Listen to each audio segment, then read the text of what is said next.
I'm David Scandura. I'm Justice Burkett. And today we're here to find out, is Metalhead the greatest movie ever made?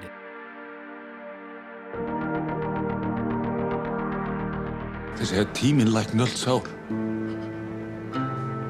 Það helbert kjaftaði.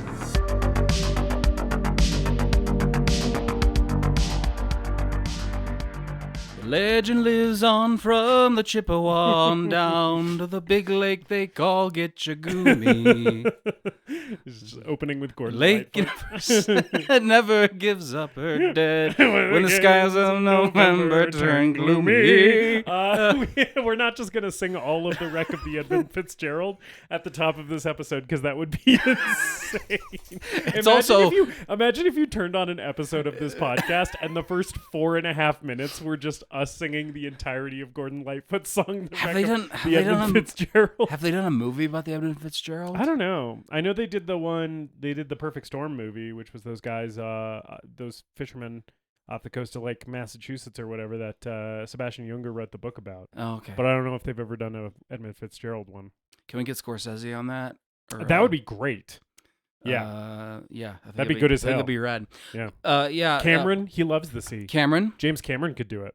Yeah, Cameron, take some of his Avatar money and make a, like $100 million Edmund Fitzgerald movie. That would rock. That would fucking own so hard. Why do I want to say Ron Howard? But yeah, I mean, I could see it. Yeah. Michael Bay. Michael Bay. That would maybe not be the Edmund Fitzgerald movie that I wanted, though. I think the tone would be wrong. If his Pearl Harbor movie is any indication on how a movie about a real life tragedy made by Michael Bay goes over. I heard that 13 Hours movie was pretty good. Which was that? It's about Benghazi. Benghazi ain't going away. You remember when Charlie Daniels was alive and he used to tweet that every single day? Charlie Daniels, what a fucking insane guy who wrote a song about the devil having a fiddle fight, and then was just like, I'm gonna just pivot to being a giant fucking right-wing asshole. Yeah, and then in the twilight years of his life, just became fully obsessed with Hillary Clinton's involvement in Benghazi. Oh man, okay, this conversation's gone. It's interesting places. Let's re-steer the ship. Yeah. Away from the gales of whatever this fucking rant is becoming. It sucks that we're always like, the bits are never timely because tomorrow's November 10th, but when this comes out, it'll be long past November 10th. That's fine. I don't think the average person knows the day that the Edmund Fitzgerald sank. So anyway, this is a fucking greatest movie ever made. The show where we watch a movie and tell you if it's the greatest movie ever made. Yep. Sorry, I didn't have a thing to. I don't speak Icelandic. I'm David Scandura, joined as always by my co-host and Metalhead himself, Justice Burkett. Yes, a couple of Metalheads here to talk about the movie Metalhead. Yes. Yeah, which is, I assume, one of the reasons that this was on your wheel of options last week in the first place. Yeah. Is because a movie titled Metalhead seems appealing to you and I. Well, a movie that is about heavy metal that isn't, like a horror movie where like it's a band and they play a song and they summon the devil. Right. Or like Spinal Tap. Yeah, like something that I think is dramatically treating metal and treating the type of people who listen to it a lot more seriously. But we'll get into the nuance of that as we talk about the movie. Yeah. How are you? So like, just aside from the big main thing, which is that Trump is going to be president again, which just to lay our cards on the table as a podcast, neither David or I is happy about that. I would say we're both pretty staunchly anti that man and everything he stands for. Fellow Stein heads, fellow Stein army. I think we may have called it too soon. Yeah. Listening to the episode that we recorded last week was a little painful because I was like, it was never going to be Jill Stein, but the fact that it's Trump who won just kind of makes the joke sting. Not that I necessarily think I would have no problems with a Stein presidency, but, probably the worst possible option that could have happened has happened. And we're all just going to live under 4 more years of that guy being president. And hopefully it's only 4. And he doesn't, I don't know, fucking abolish term limits or some shit. But other than that, I'm doing good. I'm nervous and anxious for my trans friends and my friends who are immigrants or children of immigrants, and my queer friends, because of the way of the whole world and the country and all of that shit. But personally, I am doing fine. I'm doing pretty good. It's hard to separate the personal from the the news cycle sometimes. Well, but I'm feeling good. Well, and that's something that, why we do these check-ins is like, I think we both want to be pretty open about our mental health with each other, both as friends and as and to our listeners, is like, these are important things to talk about, and the events of the world affecting you negatively is no more or less valid than you having a bad week at work or something. True. That is very true. So yeah. Yeah. But yeah, I mean, I guess that's me. That's the main thing that's been on my mind this How week. did your deadlifts go today? Oh, fine. Oh, shit. Wait. So this is actually a thing that I do want to talk about. Okay. My deadlifts went well. A guy was at the gym with me this morning, and he was not like with me, but like at the same time as me. And he was benching. He was an equipped power lifter, which, listeners, if you don't know what that means, just Google it. It's fine. But he was doing equipped powerlifting, and this guy was hitting bench day, and he was benching, I shit you not, 600 pounds. Jeez. And then he came over to me and he was like, "Hey, can I get a side spot?" And so I side spotted this guy benching 600 pounds. Then he went up to 650 because he hit the rep at 600. And he missed the 650 equipped, but it was like fucking bananas. Like this dude was a fucking monster, and side spotting for him was like, it was so awe-inspiring for me. And I do sort of want to say this bleeds into media recommendations a little bit, because it's like, I think so there, it's not a unique opinion that sports are in their own way sort of an art form. So I'm not treading new ground with that, but I would say, like, if you ever want to just see something fucking amazing that'll blow your mind and like change your perspective about like what humans are capable of, just like seek out videos of like the highest level of like power lifters, Olympic lifters, strongmen doing their fucking thing, because there is like, David and I lift weights. I would say the level of weightlifting that David and I are at is like the equivalent of an undergrad in an art class, right? Whereas this guy that I was spotting for is Vincent Van fucking Gogh. The technique, the expertise. Was this guy benching with the competition plates? Yes. Okay, I think he came in just as I was leaving. Yes. And I don't think he's a regular at the gym. No. He said he was coming. He said he was up from Phoenix. Okay. And this dude, I don't know if I don't follow like equipped powerlifting very closely, but it was clear to me that this guy is probably like a state or more champion, right? A state champion, a regional champion, a league champion, something, because that is literally world-class level lifter weight that this guy was putting up. Yeah. That is like serious fucking weight. Yeah, like I've seen guys at our gym squat or deadlift, 600, 650. Yeah. No problem. Benching it is like I've never seen anyone put that much on the bench. It was so crazy. And it was crazy spotting for him, because I was like, am I strong enough to do this? Like, if you lose control of this bar, like, can I get this off you? And there was 2 other spotters. There was a middle spotter and another side spotter. But still, it was like kind of like nerve-wracking. It felt like a lot of responsibility. And it was also just cool to be that close to someone doing something that I consider like a art form in and of itself, right?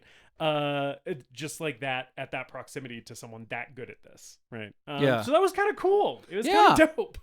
You don't see that every day. You don't see a guy benching 600 pounds every day. Yeah, and I second what you said about looking up like the top lifters in the world, especially if you're someone who isn't sure that this is for you, or you're maybe a little bit older, or it doesn't matter who you are. Like lifting is for everyone. I had a similar situation where this older guy wandered in his 60s, and just started throwing around 315 on the bench, which for listeners is heavy. Like that is like, if you can bench 315, you are doing better than 95% of other lifters in the world. Yeah. And he was throwing it around like he was nothing, like it was nothing. And he's like, yeah, it's my light day. And I'm like, dude, you're in your fucking 60s. What are you doing? Yeah. I love seeing guys like that. I miss you, Forrest. That was the coolest guy I've ever met. Forrest, if you're listening. Forrest is the coolest guy who's ever lived. Yeah.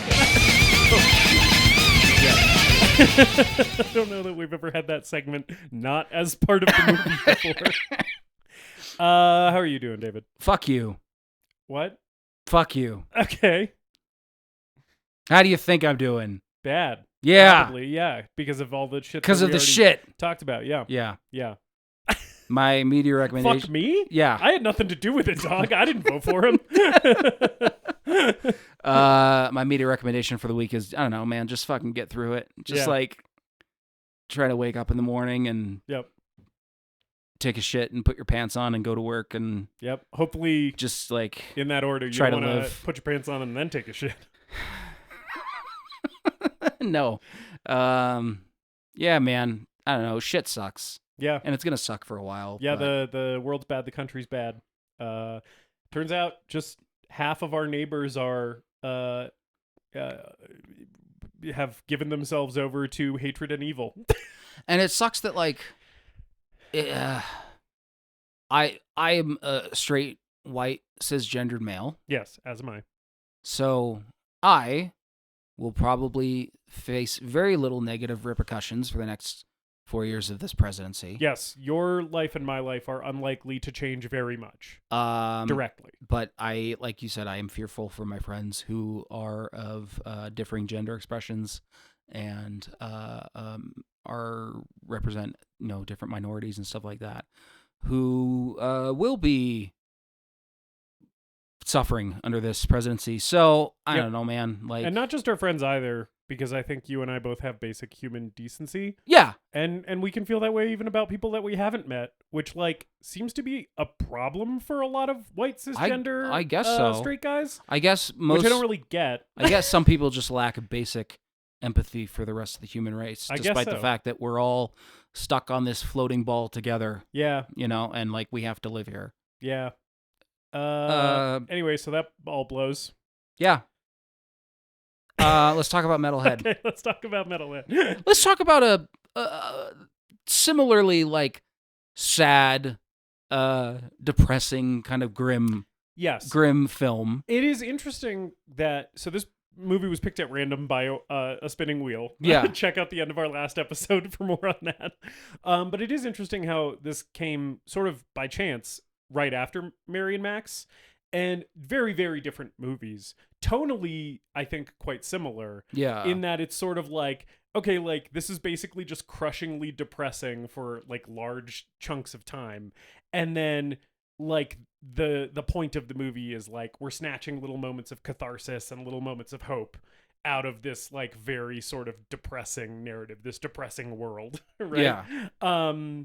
So I guess apt for the times that we're currently living in. And with a lot less intentional black comedy put in. Yeah, this movie's not very funny. However, there was one moment that got a enormous laugh out of me in this movie, which we'll get to when we get to. But yeah, on the whole, not a laugh riot, Metalhead. No. Yeah. And a difficult movie to track down. Yes. Yeah. Congrats, by the way, on picking the most obscure movie of all time. Because the spinning wheel picked it, and I was like getting ready to watch it, and I was like, okay, like let me Google where I can stream this. The answer is fucking nowhere.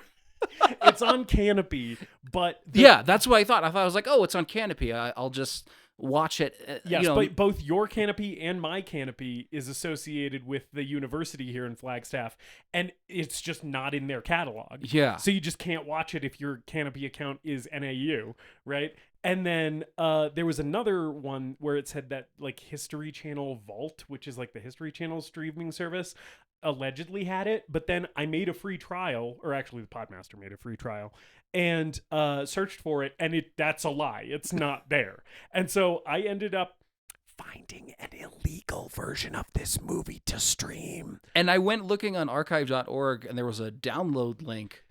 But it was going to take it was taking forever to download, and there was nothing indicating if it would have English subs or not. Yeah. And then it was like someone has it on Vimeo, and you can pay $4 to rent it. Yeah. So I rented it, and it was in English, and it all worked out. Yeah. But it was stressful there for a while.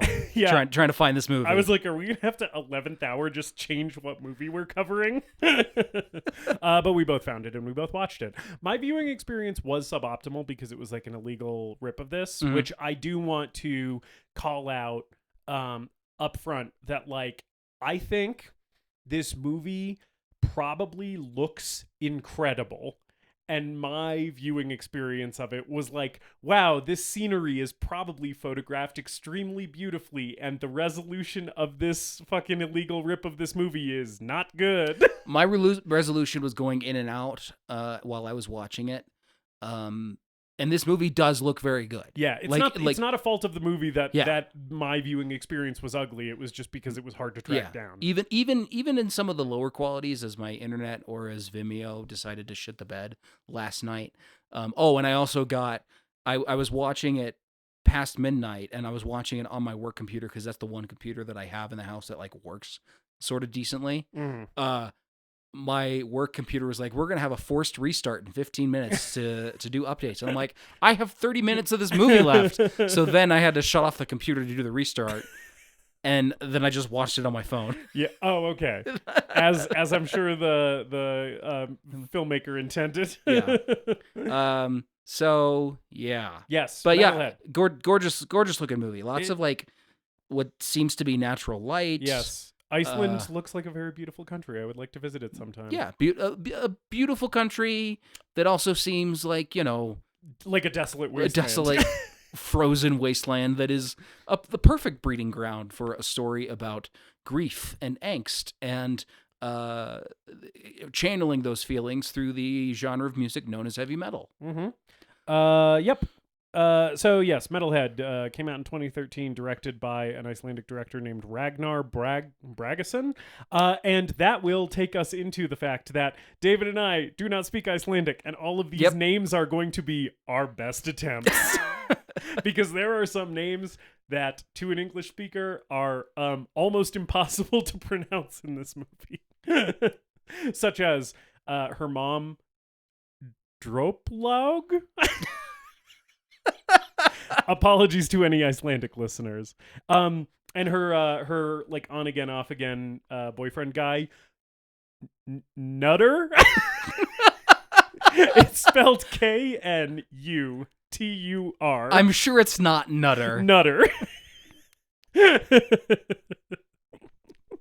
I would stake my life that it is not pronounced Nutter. Probably not.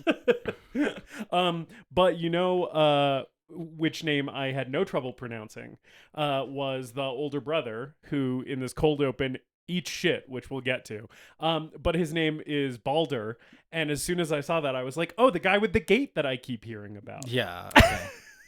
Sorry, that was a stupid joke. It was. Yeah, so Baldur's on. We open with some beautiful shots of pastoral Iceland. And there's like some kids playing together, playing fetch with a dog. And these are like neighbor kids who then like go and leave. And the one girl who lives there stays behind, and she's like waving to her brother saying, hey, dinner's ready. And this is Baldur. He's driving like a thresher, like a big giant piece of farm equipment. He's driving it through these fields and hits a bump and flies through the windshield.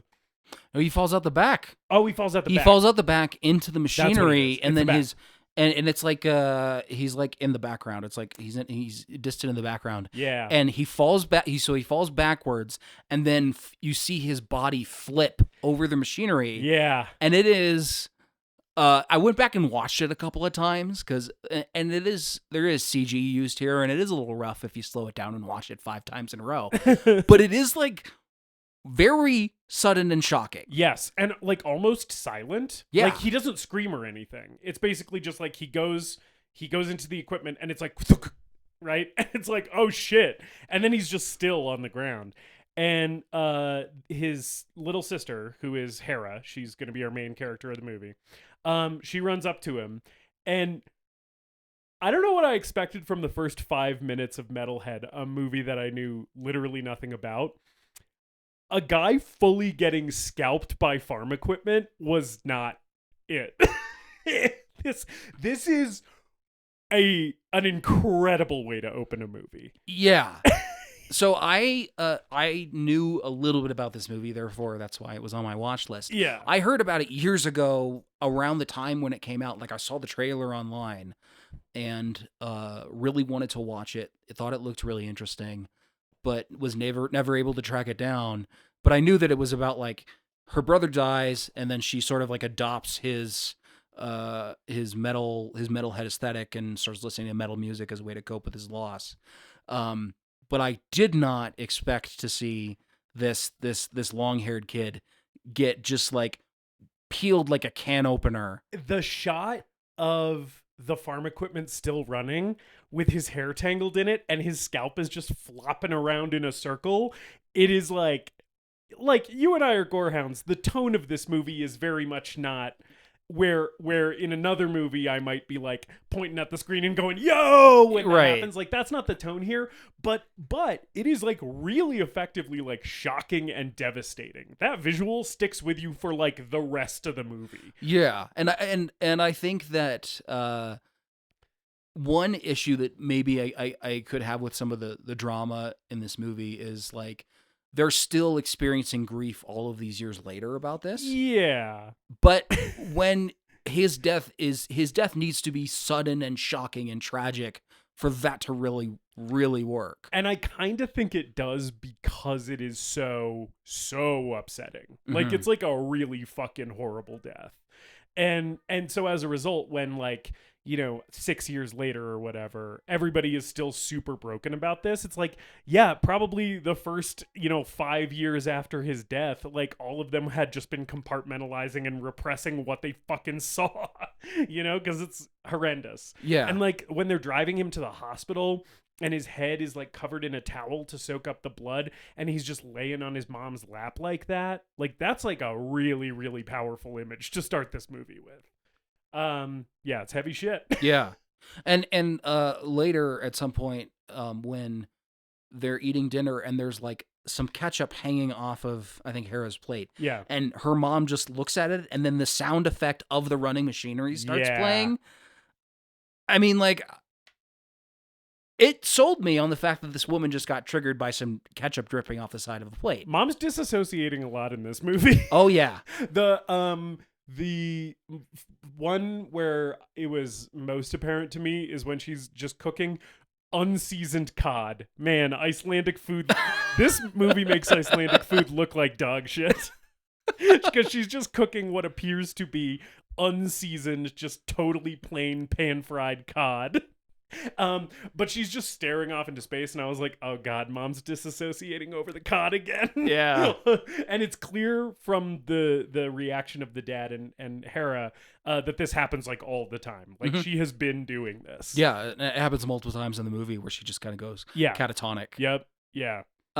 So yeah, they have a funeral at the sad little black church, the one black church in all of rural Iceland. And to be clear, it's not a church with a black congregation. It is the color of the building is black. It is a goth Icelandic church, and boy oh boy would I love to visit, worship at, hang out in this goth Icelandic church. It seems real dope. Yeah, to me it was Chekhov's church. In a movie where it's like the poster contains corpse paint. Yes, yeah, I'm like, that church is going to be on fire at some point. Yeah, this church is going to go from black to charred by the end of this film. Right, of course. It is Chekhov's church burning. Yeah. Yeah, they're having a funeral for him. Hera is, Hera's in the congregation, and there's a big prominent painting of portrait of Jesus, as churches are wont to have, because that's their guy. That's the whole deal. And she looks at it and runs out, and she looks at it like so furious. Yeah, she like it's very clear what's happening in her head, which is like, you motherfucker, you let my brother die. Like, I'm done with this shit. Yeah, I think the visual storytelling in this movie, as well as the performances, do a lot of heavy lifting in terms of conveying how these characters are feeling, because the whole point of this film is that they're not able to really express how they feel and come to terms with it through dialogue. So a lot of it is just mostly wordless performances. Yeah, and there's actually like a pretty good sequence here. Basically everything from him getting from the older brother dying up until the flash forward is all just really great visual storytelling. Yeah. Because there's almost no dialogue in this sequence. So like after she leaves the church, then she's at home in bed crying, and she wakes up and goes into her brother's room, and she imagines that he's there. She's probably like, this is probably a memory that she has. Mm-hmm. And he's there playing his guitar. And then it the lighting changes, and we see from her perspective again that in the present the room's just empty, right? And she sits down and starts playing his guitar, and then pulls all of his t-shirts out of his drawer, and gathers all of her colorful pink clothes and stuff, and just burns them, and then goes and sits on this bus bench, and the bus comes by. She has a little conversation with this cool old Icelandic man. But then the bus comes, and basically the bus pulls up, and then when it pulls away, it's the other actress, and she's 6 years older, right? And I just love that whole little bit of visual storytelling, because it's probably only a couple minutes long, but it tells you it lays the groundwork for the rest of the movie with almost no words being spoken. Yeah. Because it's all set to "Victim of Changes" by Judas Priest. Mm-hmm. And it's a great setup for the character. And then this, one of the things that the guy, the old guy sitting at the bench says to her is is there anything keeping you here? Yeah. And that's sort of a recurring theme throughout the movie, is that her parents want her to take the bus and go into the city and find a new life. But she sort of wants to do that too. She wants to break away. Yeah. But she is still sort of tied to where she is. Yeah. And it's pretty clear because of her visits to her brother's gravestone that it's textually, it's that's what's keeping her here, is baggage dealing with this loss. Yeah. Right.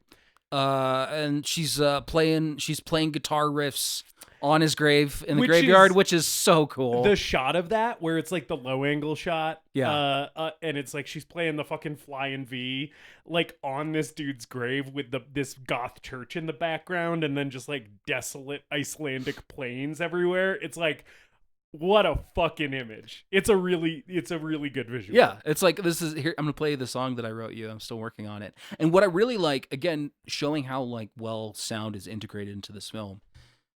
You hear her playing with her with a tiny portable amp, on his grave. But then you also hear the same riff played with a full band in the soundtrack, and it's a great way of illustrating that she has higher aspirations and wants to make her own music and have a band. Yeah. But right now it's just her, and it's just stuff that she's working on privately. Yeah. The original music in this movie, because obviously the soundtrack is full of just a lot of metal. Yeah. But the original score in this movie is, for me, it worked pretty well. A lot of the stuff that's not just heavy metal needle drop is a lot of kind of unsettling ambient drone swells and stuff, and kind of deep heavy synthesizers and shit. Yeah. And it really works too, especially when it's that stuff will happen a lot when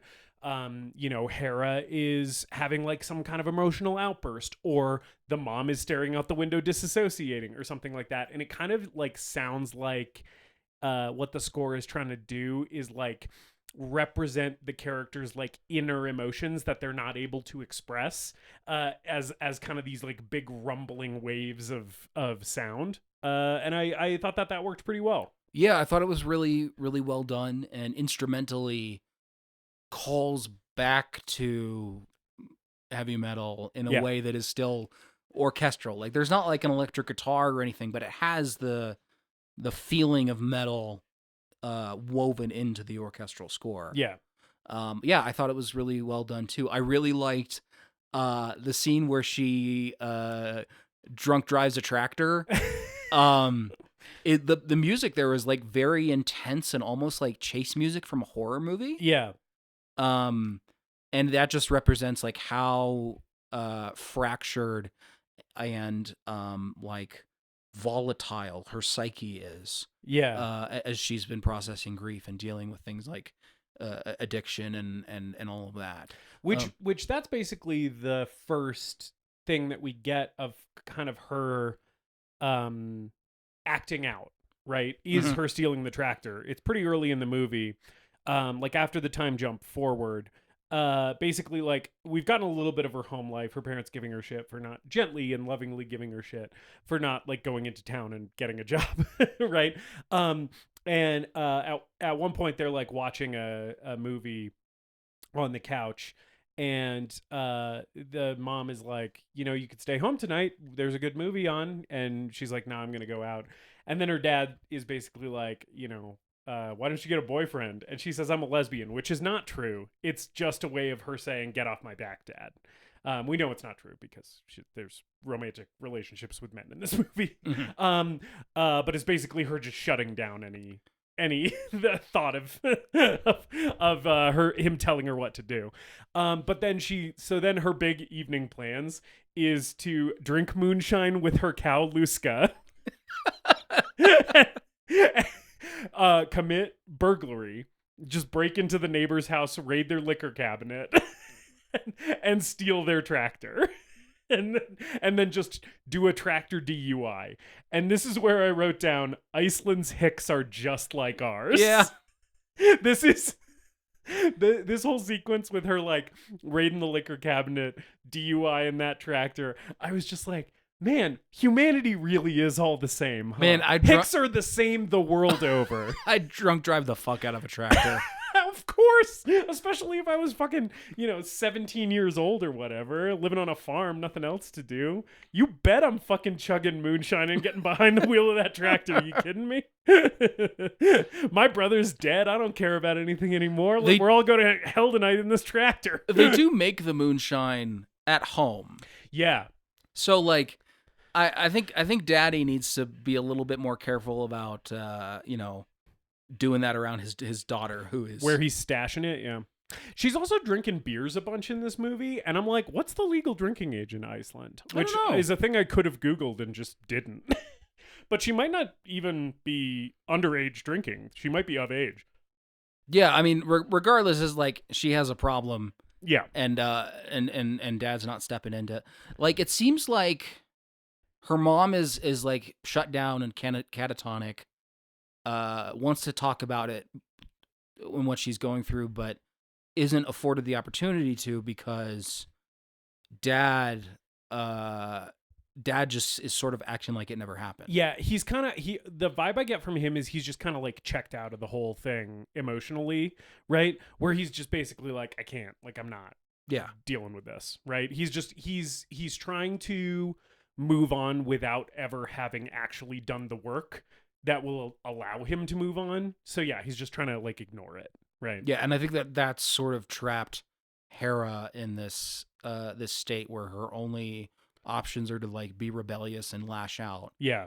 And again, like I think all the performances in this are really good. Yeah. And particularly the actress playing Hera. Yes. I think she's excellent in this. Yes. Her name is literally going to be impossible for me to even attempt to pronounce. Yeah. The actress's name. But I agree. She's fantastic. I think she's really, really good. And I don't think there's any bad performances in this movie. The only one, I don't think it was a bad performance. I think I was confused about the character, and I don't know if it was a writing thing or a performance thing, but the priest, the heavy metal priest, for like the first half of his scenes in the movie, I was like, I'm getting really sinister, uncomfortable vibes from this guy. And then he turned out to be like good and nice and decent. And I was like, so I don't think the movie wanted me to get icky vibes from him at all, because that's not where the character ended up going. But the reason that I got those vibes either lies in how he was written at the beginning or how he was being played. So there was just something there that didn't quite click for me, because like even when became clear that the character was like only serving like a benevolent purpose in the story, I was still like, something about that guy, just don't trust him. I mean, when he starts taking his shirt off in her bedroom with the door closed, I'm like, oh no, oh dear, what's happening? And then he's just showing off his maiden tattoo. His maiden tattoo. I'm like, you probably could have led up to that a little bit better. Yeah. You probably could have. You could have said something like, no, hold on, I'm just showing you my tattoo. It's fine. Also, I don't know, roll your sleeve up or something. I don't know. Yeah. He just takes his whole ass shirt off. It's like, all right. Yeah. That's about where we are as far as the introduction of this priest. I think his name is Janusz. Yeah. He's a new priest to this community, and it's clear that like with how rural and small this community is, the church is their primary like meeting place. Yes, it's a huge community hub. Yep. Yeah. Like it is in a lot of rural communities, again, the world over. Yeah. Iceland's hicks are just like our hicks. Everything goes down at the local church. And there's gossip going around about this new priest, and like, oh, is he gay and such, because he seems different. He's not married. Yeah, he seems like cool and young and hip. Yeah. So they're like, what's this guy's deal? Yeah. Yeah. And again, immediately I'm like, I don't trust him. This guy seems off to me. Also around here, like when the priest first gets introduced, Hera, so because of the tractor incident, her parents kind of like tighten down on her a little bit and are like, okay, like no more fucking around, like you're gonna go get a job. Yeah, this has been happening for a while. Yes, and like the community is aware of it. They even specifically say like the tractor thing has happened like multiple times. She has stolen the neighbor's tractor more than once. And I do love her getting up in the morning and her dad being like, where the fuck is it this time? And he like throws out all the booze bottles, which is like a great little moment where he's emptying them out, and then he's like so frustrated that the booze isn't coming out fast enough that he just starts hurling these bottles at the concrete floor. Just being like, fucking my alcoholic daughter is ruining my life. Yeah, so she gets a job at the slaughterhouse, and she's working there for a little bit. There's a few scenes where, you know, she's like washing down the pigs and stuff. She won't put on a hairnet. She's just being rebellious and being a little shithead. She's got her headphones in while she's working at the slaughterhouse, which like, I mean, if there's a job to have your headphones in and listening to metal while you're doing it, I guess it would be gutting a bunch of pigs at slaughterhouse. Dude. Just fucking put those headphones on, blast God's Country by Chat Pile. Hammers at Grace. This takes place in the 80s and early 90s, which was not clear to me for a while in this movie. Yeah, you mean until the church burning news story? Yes. Until the news story. And they're like, this new band called Mayhem. And I was like, oh, okay. See, I thought this was the present.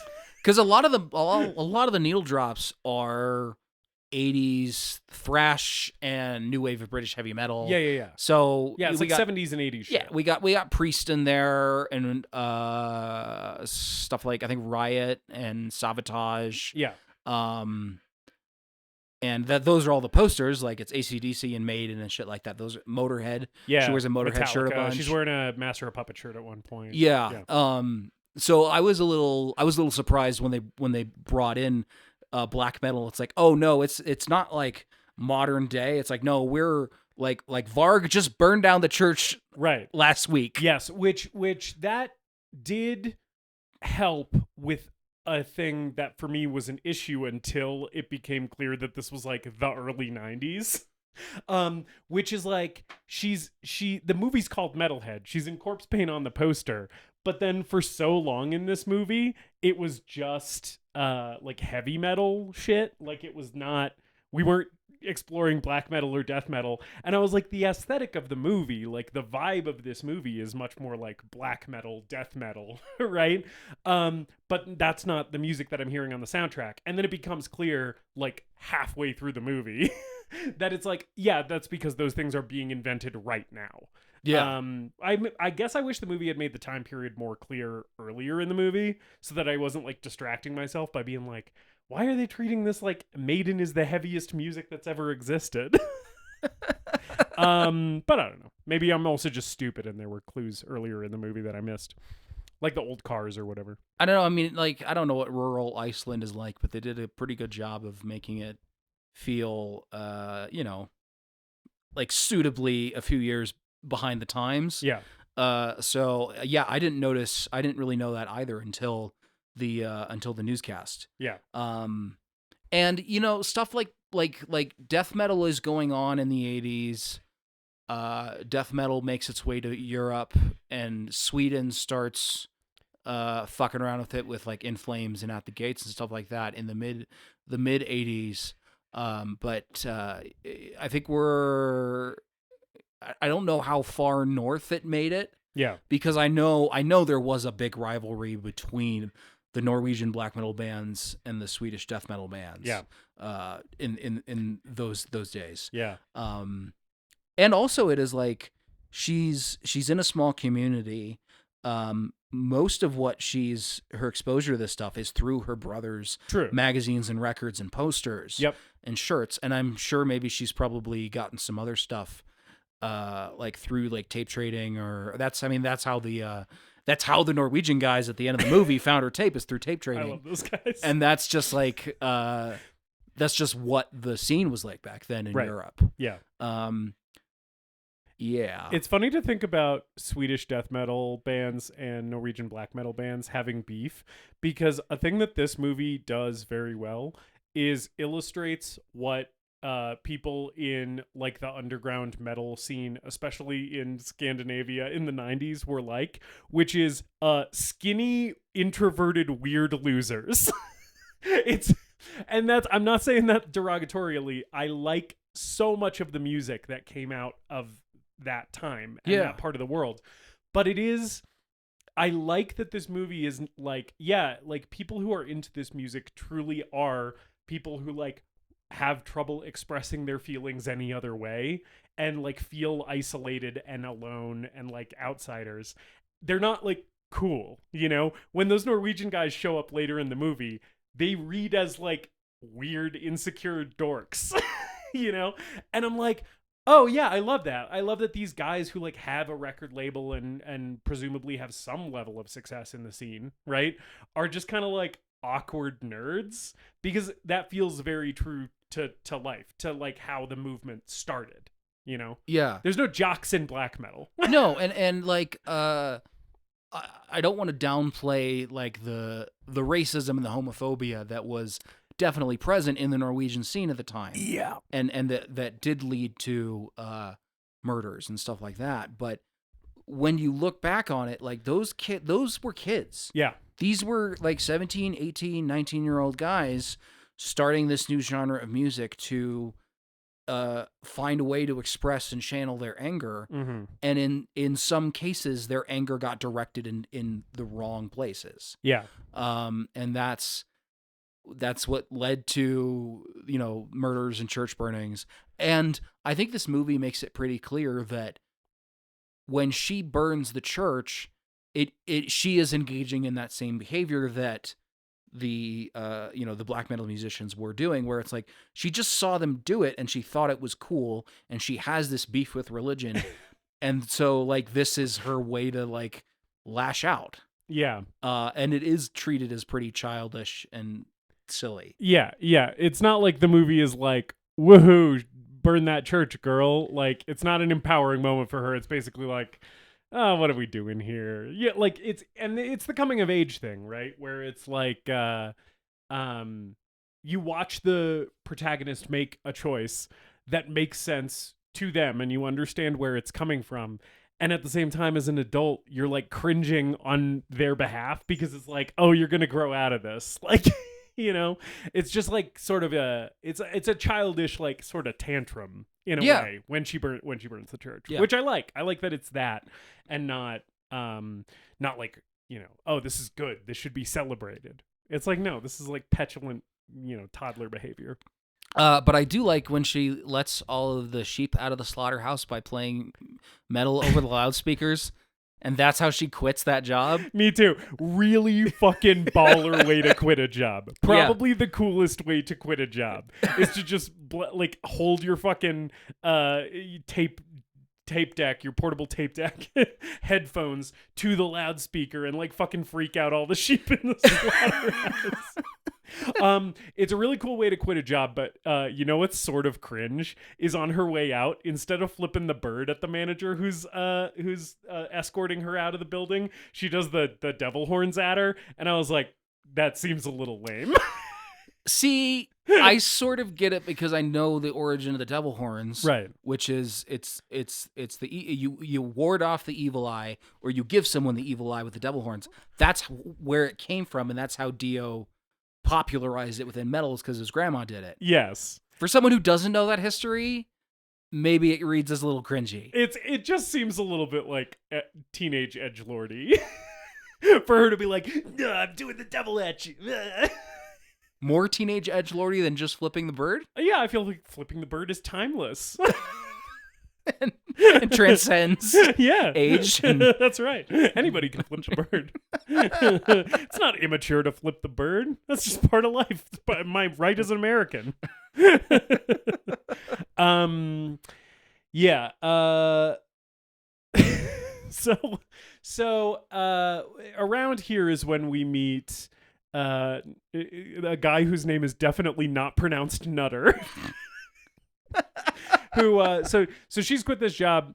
Tensions are rising with her family, and around here, this guy who is the little boy from the beginning, who was playing her with childhood friend. Yes, he is obviously now all grown up as well. This man looks 45 years old. I think our protagonist is supposed to be like, you know, between 17 and 19 is the vibe I was getting. Yeah, and she looks that age, if not maybe a little bit older. Yes. This guy who is presumably supposed to be the exact same age looks like he has a mortgage on a home and a second mortgage on an investment property. This guy looks like he was alive to see Reagan get... Well, I was going to say to see Reagan get shot, but this movie is set in the 90s. It is, so he looks like he could have served in Vietnam if he was American.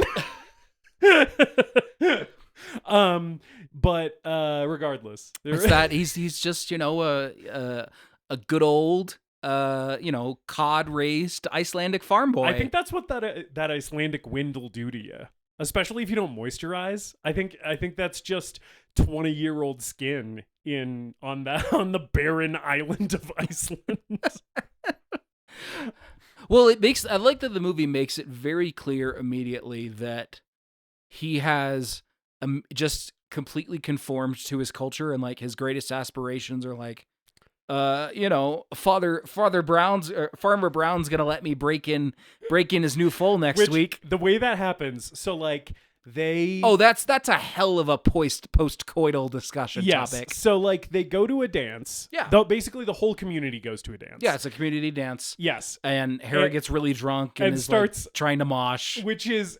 Moshing is great. I enjoy moshing when I go to a metal show. There is a fucking time and place for moshing. If you mosh outside of a pit, you look fucking ridiculous. Well, especially to this like this cheery, happy-go-lucky, like the Icelandic answer to Peter, Paul, and Mary ass music that they're playing. Yeah, it's like fucking Simon and Garfunkel ass shit.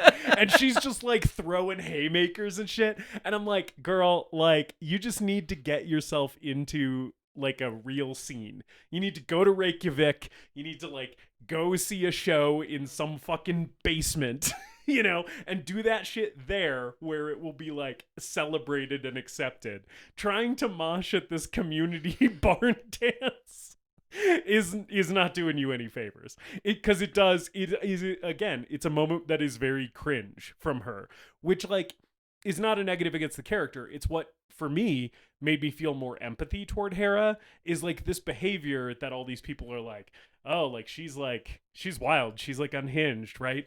It reads as very like childish, right? Like trying to mosh at a community barn dance to, you know, acoustic soft rock or whatever is like childish behavior, you know.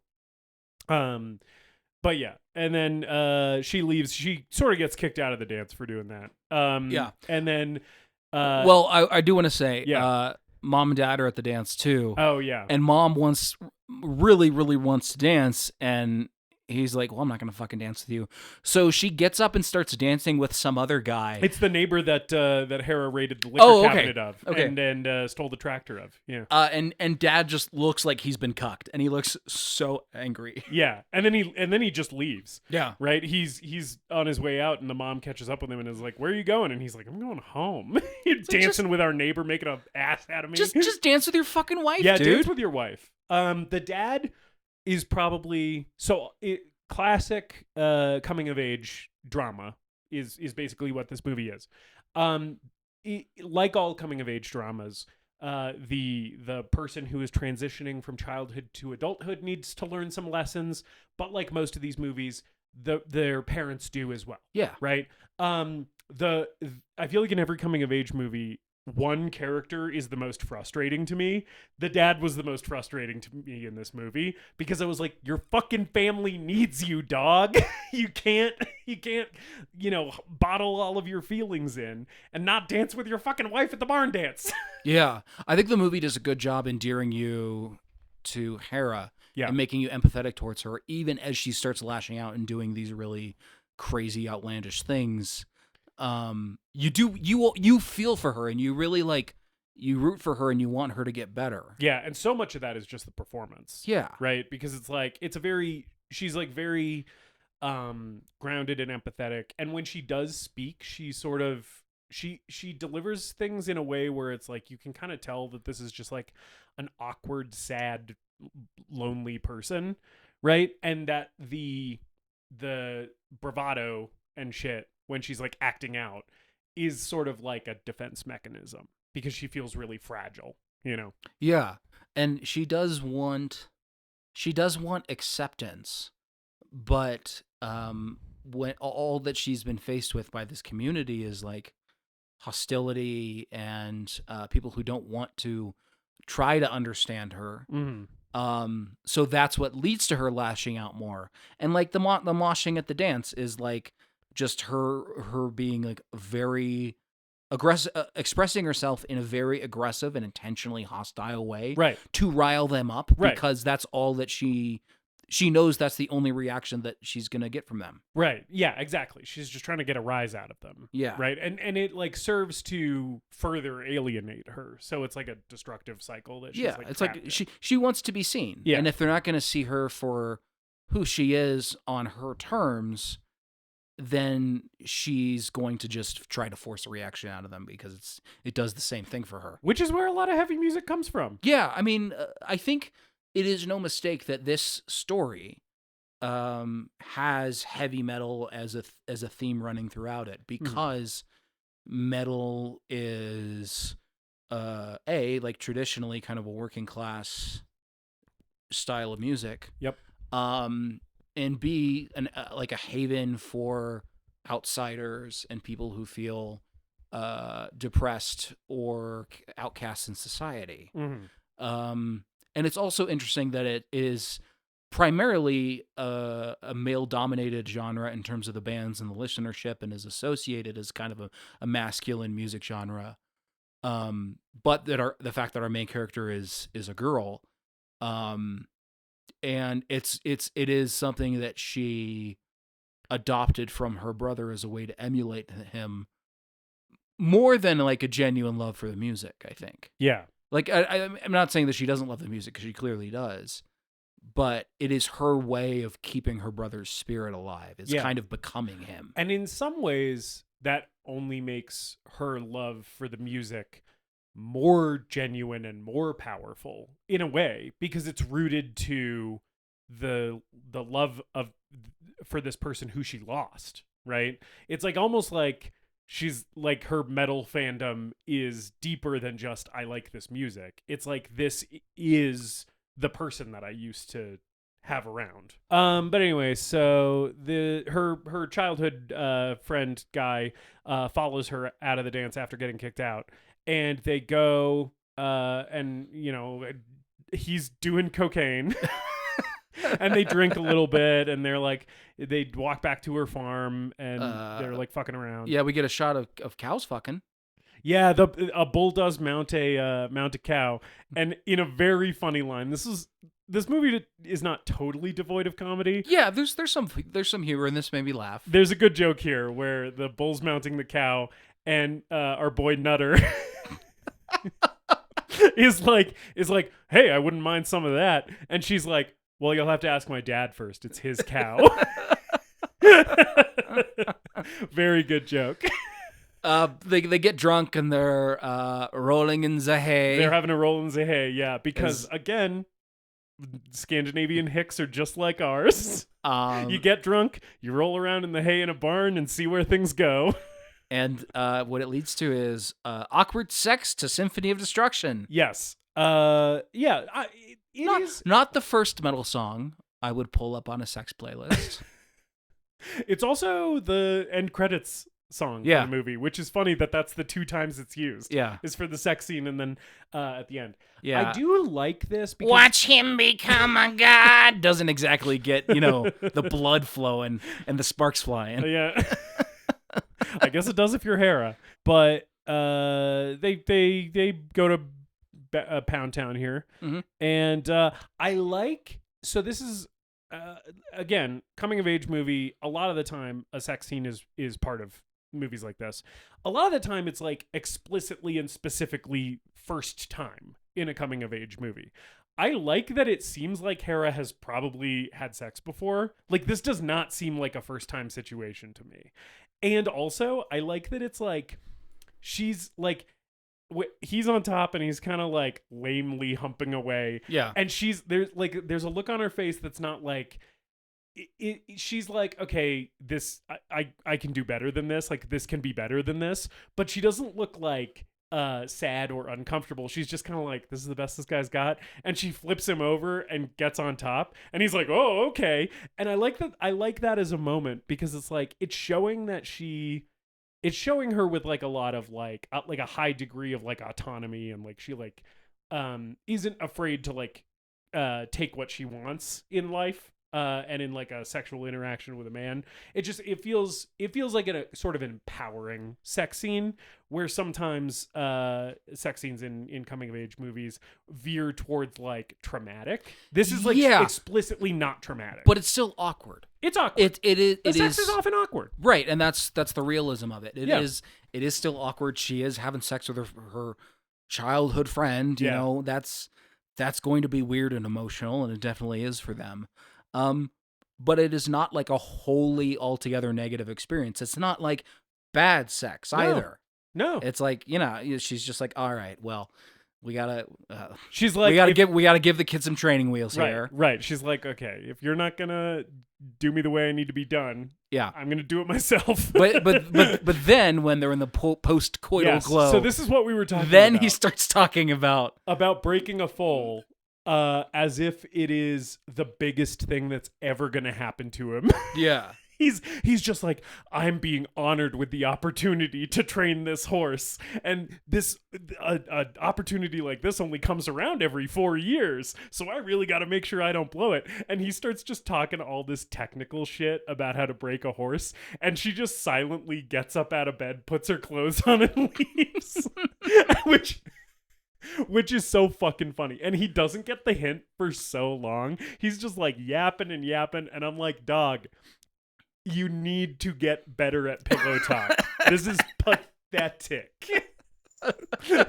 It's pathetic. I know I've called out some of Hera's behavior as childish and cringe, but this is way beyond. I feel real bad for this kid. Oh man, yeah,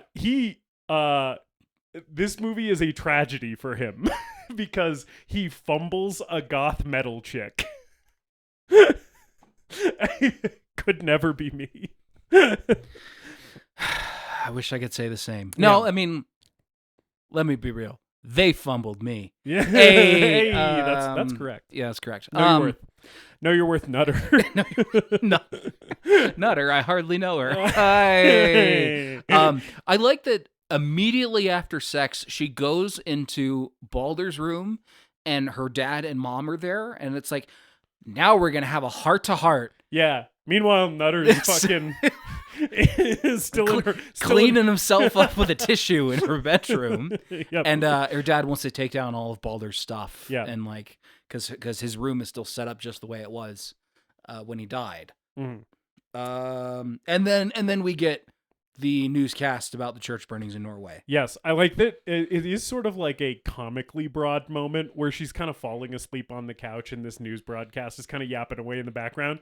And then she hears the words black metal and it activates her. Like she sits bolt upright and is like, black metal, you say? What is this newfangled black metal? And this is exactly the moment in the movie where I'm like, this is a period piece.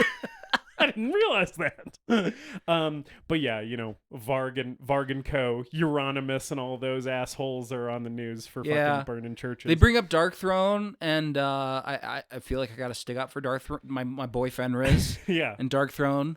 They knew all those guys. Yes, were not affiliated with any of the crimes. Yes, and feel very regrettable about the whole thing. And also, they're a better band than Mayhem. I like Dark Throne a lot better, personally. I'm gonna show my ass here. Mm-hmm. I am not terribly into second wave black metal. Yeah, me either. It's definitely not my favorite era of black metal. Yeah, and it's also one that I'm not super well read on. Like as far as like I know the bands, I know the story, but I haven't sat down and listened to Dom Mysterious, Dom Sathanis. Like that's not in my top 10 metal records of all time. Yeah. I've heard some early Dark Throne. I do own a Burzum record. Well, I mean, what metal bona fide fan with their stripes does not? I mean, I don't, but I don't have as big of a record collection as you. Yeah, I do have that, but I don't listen to it a ton. Yeah, I'm definitely more into modern black metal. Like I think modern black metal is so diverse and interesting, and there's so many cool creative bands that are still like taking the framework that those bands established and doing really interesting things with them. Yeah, the evolution of the sound is really what got me into my entry point to black metal was like modern black metal bands, and then I sort of like reverse listened to some of the stuff that came before, and like I listened to like some Dark Throne and some Mayhem and whatnot, just to be like, okay, like this is where the sound comes from. But like if I'm just like casually listening and not doing like quote unquote research, I'm gonna be listening to modern black metal, not shit from the 90s. That's just me. But you know what's sort of an interesting thing, and this is just like total like music nerdery nitpicking, but Hera she ends up playing black metal. That's the metal style that she ends up performing herself. Like her demo is a black metal demo. Yeah. And she learns about it here from the news broadcast. She has the foundation of heavy metal and thrash, right? That's what we've seen her listen to. The missing piece is punk, and I would have liked to see her also be into some punk, because black metal is like was sort of a fusion of like thrash metal, heavy metal, and punk. And there's just no punk representation in this. But movie. You get some of that by proxy from thrash. Yeah, that's like true. Like Metallica was super into punk. That's true. That, especially early Metallica, like Kill 'Em All. Yeah, Kill 'Em All is almost a punk record. I just wanted to see Hera in a Misfits shirt or like a, Black flag shirt or something. You're right. I would have appreciated if there was like a shout out to Henry Rollins. somewhere on her mixtape if there was a fucking Rollins Band song or something. Well, we could do an American remake and throw that in. Actually, Rollins Band was probably too late. It was probably still Black Flag at this point. Because we're talking late 80s, early 90s. Yeah, right. Yeah, anyway. Yeah. Yes. Sorry. Tangent that probably wasn't worth having, but I was thinking about it. Where I was like, where's the punk? No, I mean, I think like I was sort of watching this movie from the perspective of a metalhead and sort of scrutinizing its authenticity to what people who listen to heavy metal are actually like. And I think it mostly does a good job, although I'm not familiar with this. I'm not from this region or wasn't listening to metal during this era. So I don't know what it's like to be a metalhead in Iceland in the 90s. Yeah. But it feels pretty respectful to that genre music and its fans. I do appreciate as well that a lot of the needle drops on this soundtrack are like kind of deep cuts. Like a lot of the songs that they pick for the movie aren't like the top 10 songs of that band's discography. Yeah. Which is a thing I appreciate. It does sort of lend itself to that authenticity that you were talking about, where it's like, oh, we're not just playing fucking Screaming for Vengeance or whatever. Yeah. But yeah. So then after this little family strife bit, right, where dad wants to take down all the decorations in the room, mom wants to leave it up. Hera's kind of over both of them not coping with their feelings or whatever. We have some more shit with the priest like around here. Yeah, her friend proposes to her. Oh yeah. She's also started wearing corpse paint, and she does so the first time we see her wear corpse paint, she sits down at the dinner table and her parents do a double take, which is funny. Yes. And then I don't know if this is like her the corpse same... paint, by the way, looks cool as hell. It's so good. Really good corpse paint. Like for a girl who just discovered black metal 2 days ago. Yeah, she's got some classy fucking corpse paint. Yeah. Well, I mean, it helps that she's already a woman, so she already knows how to apply makeup. Sure. A lot of those black metal dudes were doing this for the first time. But it's a really I mean, it's a unique design, I think. Yeah, it looks cool as hell. And I don't know if it's the same night, but yeah, her friend, good old Nutter. I hate them calling him that. It's probably Neuter. Knuter or something? Knuter. He knocks on her door and proposes to her, and she has the makeup on. And she's like, no? He doesn't react to how her face looks almost at all. There's one moment when she first opens the door where he's kind of like, what's she wearing? And then he totally just doesn't address it. Which I love, like, the thing about his character, which she calls out in this scene, where it's like, don't you see anything? Like, don't you see what I'm like? Like, why do you want to marry me? Is like a valid criticism, and it's something that you as the viewer are getting about his character too, which is basically he's like, this is my childhood crush, that's the girl who I'm supposed to marry and make many Icelandic babies with and tend our farm and grow old, right? Yeah. He has just a very simplistic way of looking at the world. And there is a fight that they have. I think it's maybe later I think it's probably their divorce. The big fight, yeah. The big fight is him being like, you forced your music onto me and forced me to learn the drums, and they had this history where they probably the first kiss at 10 or 11 or something like that. Mm-hmm. And it's sad because and she does tell him that she loves him, but not in that way, of course, like every dejected guy has said in his life. Yeah. But not in that way. But like they do have a good friendship, but they're also just kind of like two different people at this point. Yeah, and they've grown apart. Yes. in pretty drastic ways. And he in that fight, he's talking about how all of the ways that he's changed himself for her, right? And her response is, I never asked you to do that. Yeah. Right? Because she knows that that's not who he is or who he wants to be. And it bothers her that he's doing it for her. Right? She's just just be you. And it is kind of a thing that I appreciate about their dynamic, that you do see her happy with him. He does make her laugh. He does make her smile. Right? But it's they're just not, they're on different planes, mm-hmm. But yeah, so after she turns him down, This is when the priest throws the ring. Yes, she also then lets the cows out in her corpse paint. Yeah. Which is again another fantastic visual moment in this movie. She first of all, I love her just like forcing these cows to go out into the snow, and the cows don't want to.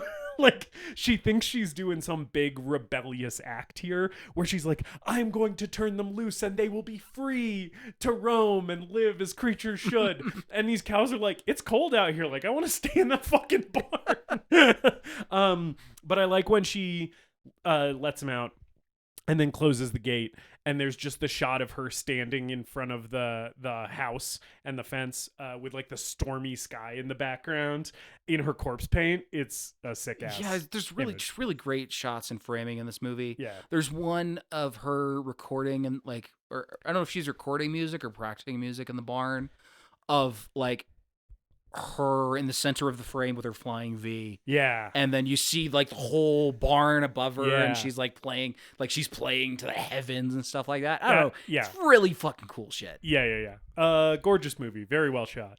A little hard to appreciate when it's 240p when on an nobody illegal rip. will allow you to watch this movie legally. I was looking for a physical copy too, and the only ones that I saw were European and like $100.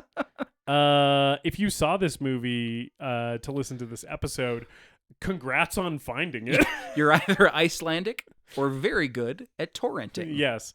But anyway, so then this is where we get, because she has let the cows out. Mom and Dad get home. They have to round the cows back up. And Dad is basically like, I've had fucking enough of this shit. Like, I am up to here with this girl. And so they basically ask the priest to intervene. They're like, hey, we need some help. Can you counsel our disturbed child? Right.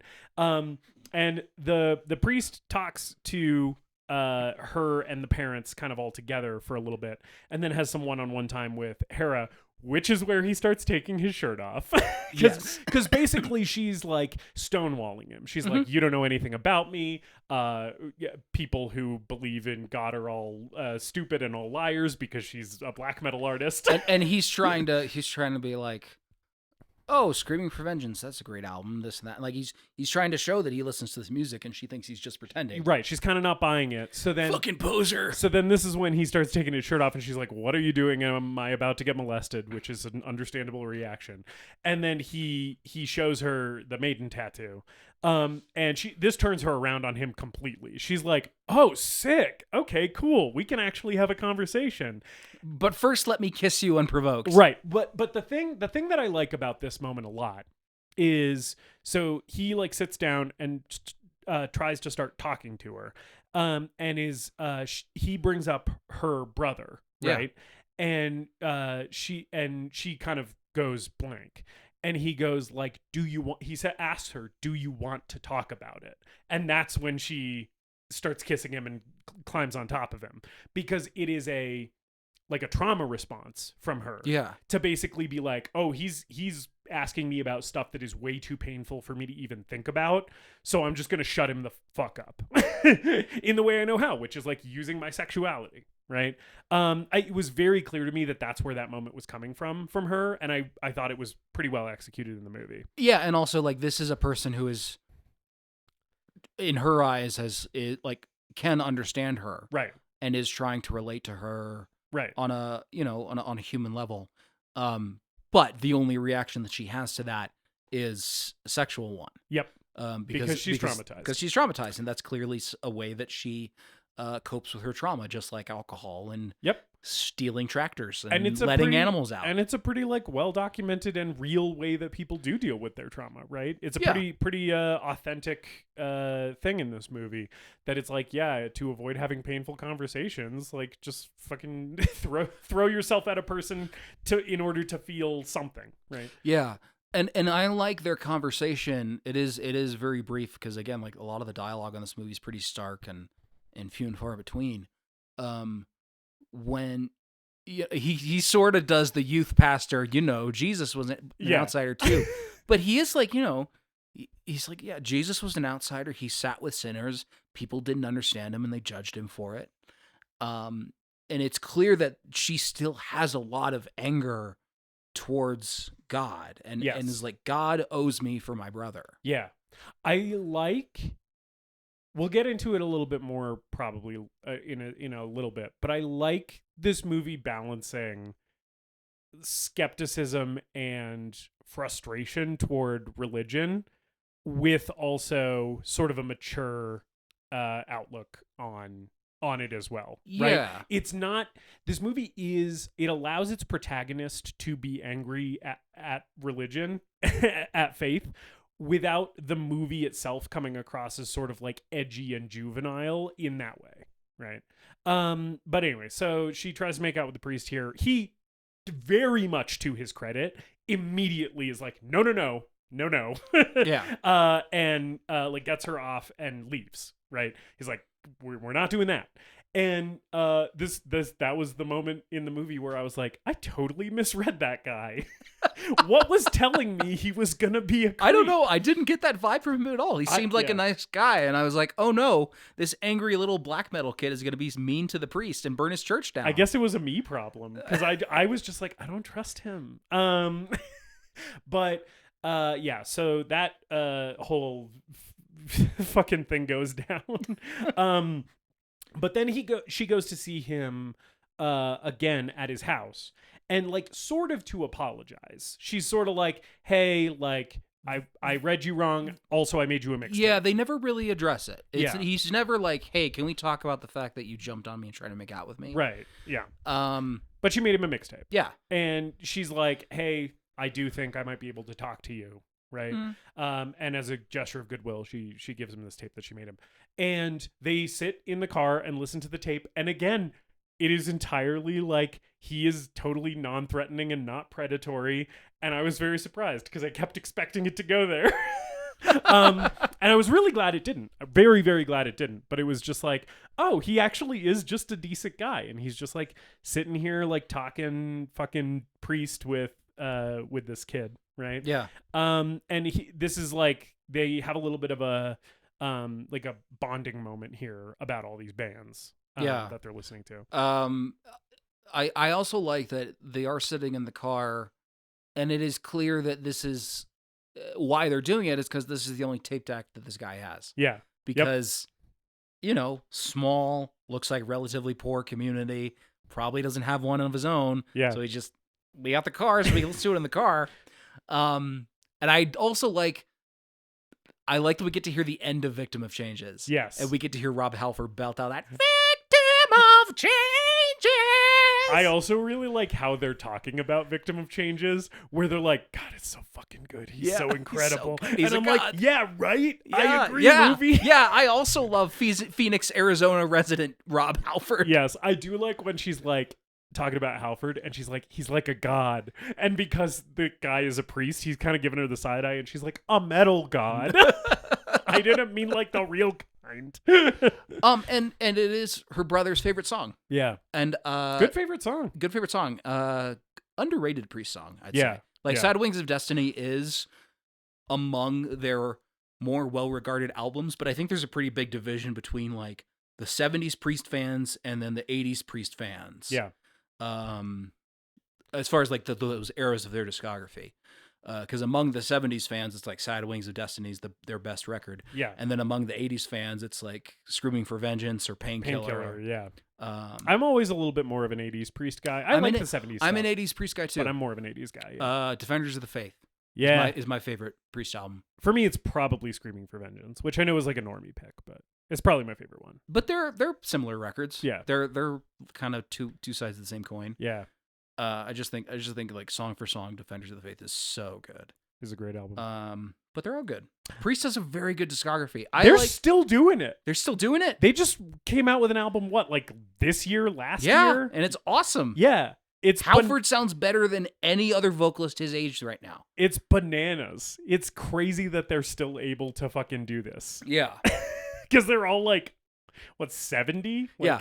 And like no shade to Iron Maiden. I like Iron Maiden, but Iron Maiden doesn't have fucking firepower. No. They don't have anything close to that in their discography with Bruce when he came back in the 2000s. Yeah.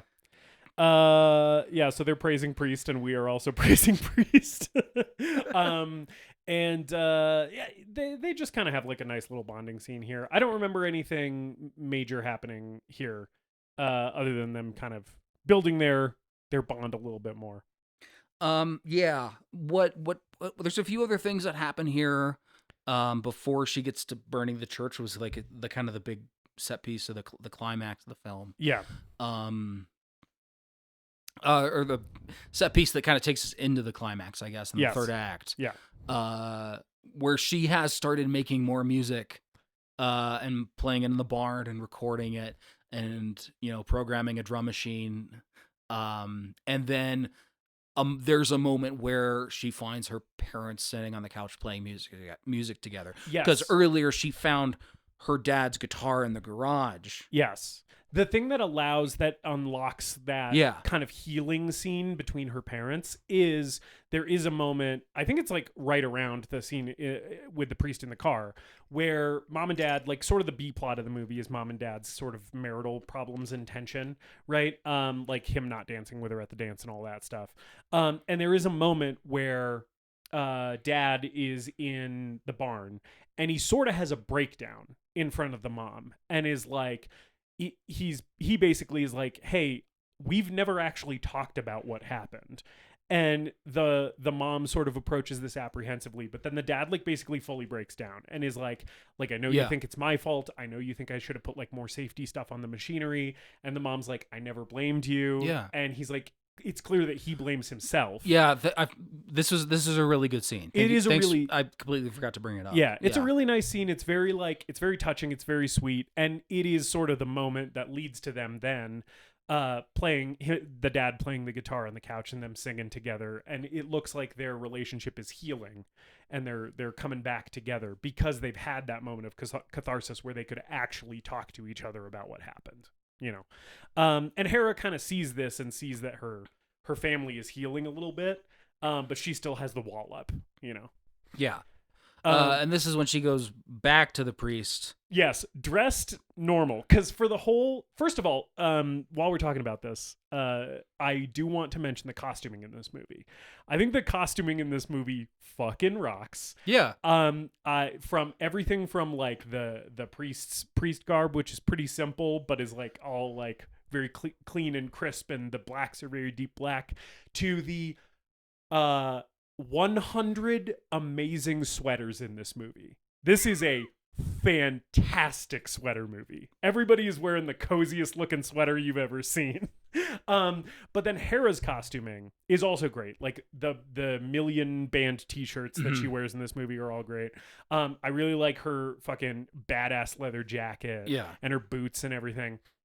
But she goes over to the priest's house here dressed normal. She like puts on like a little like dress and like has curled her hair and like put on makeup and stuff. And later in the movie, when she comes back after burning the church and running away and agrees to be with Nutter, she's wearing one of those sweaters and it tells you everything you need to know about. Yeah, like a big blue like parka jacket. Yeah. Everything you need to know about how her character has changed. Right, exactly. And really the facade that she's putting on over her true self. Right at that portion of the movie.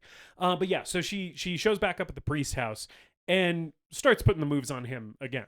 And is basically like, hey, like, I want you to help me. I feel like I can really talk to you. And, and here I am, take my body, basically.